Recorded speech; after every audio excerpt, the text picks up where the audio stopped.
So you see how calm he is? In this situation, I'm going to take him straight to the crate because we want to show you how to use the crate and put him in his crate. So he's sitting there. Okay. I'm going to have him, come here buddy, just a little bit closer, come here. Sit. Sit in front of the crate, open the door, and he needs to wait for permission. He loves his crate.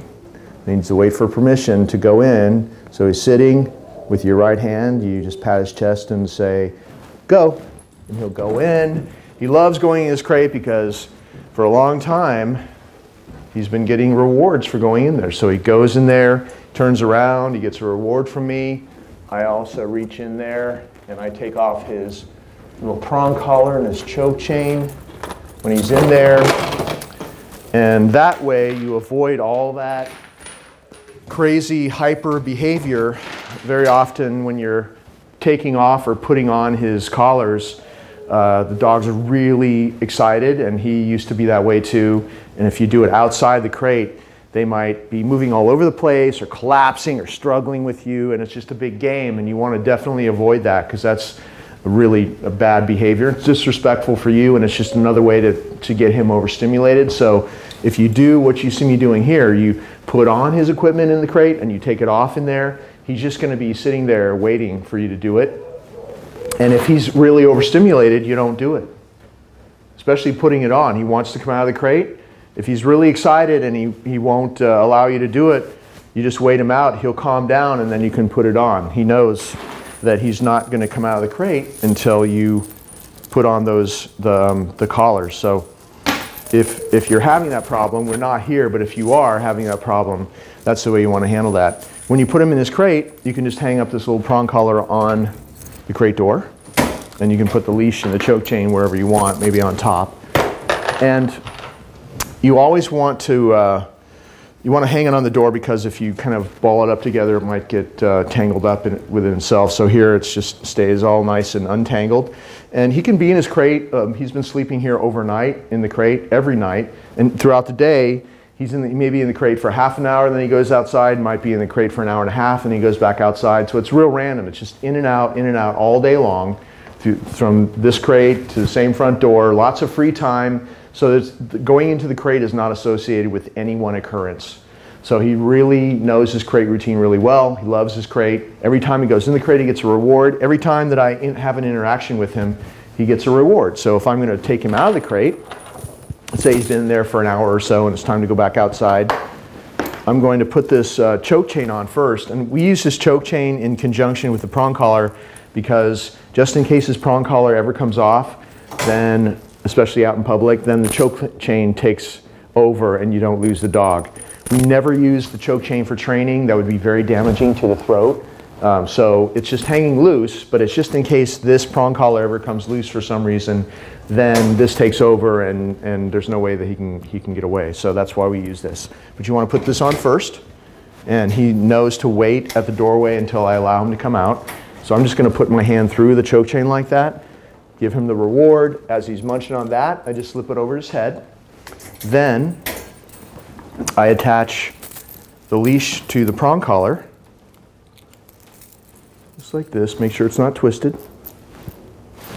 And reach in and hook that up, and then you'll get really good with this in just a couple of days. I just find the choke chain and hook that up to the leash as well. So now you're doubled up on the two collars on the leash.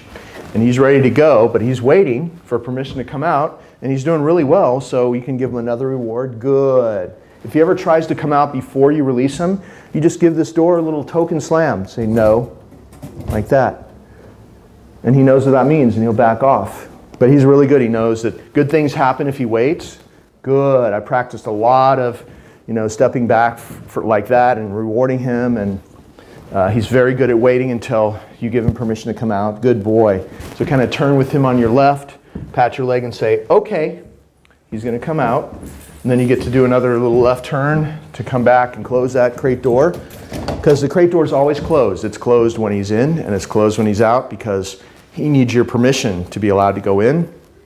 He needs your permission to be allowed to come out. So that crate door is always closed, because you control the boundary of the crate. Okay, we're going to go back outside. Sit. Now we're going to do this little front door exercise I want to show you. At least once a day. Even though he goes through this front door a lot, at least once a day I do it like this. I have him SIT on the inside. I step outside. He waits till I come back. If he's really good and calm like this, good. I come back and reward him just like that. See how he was looking up at me and I just went straight down, rewarded him? I'm going to pat my leg and say, okay. And then I'm going to do a little left turn out here and have him sit.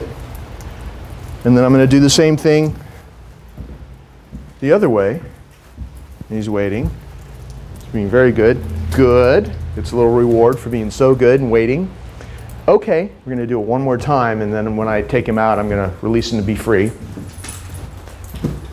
Okay, come here. Come here, buddy. Okay, sit. One more time, step out. See, the purpose of this is to teach him that you own this boundary. This is not his boundary.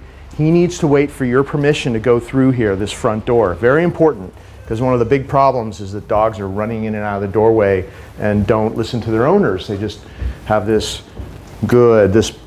panicked, overstimulated state of mind when the door opens and they rush out and they won't listen. So you practice this, he'll have respect for you at this doorway. He'll know that you control this boundary. You're giving him great incentive to wait at the doorway.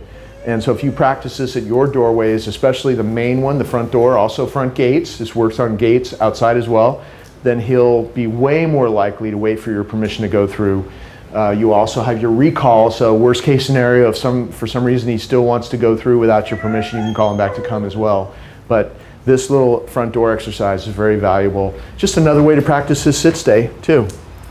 And another situation where he can stay calm, so it helps the overall training as well.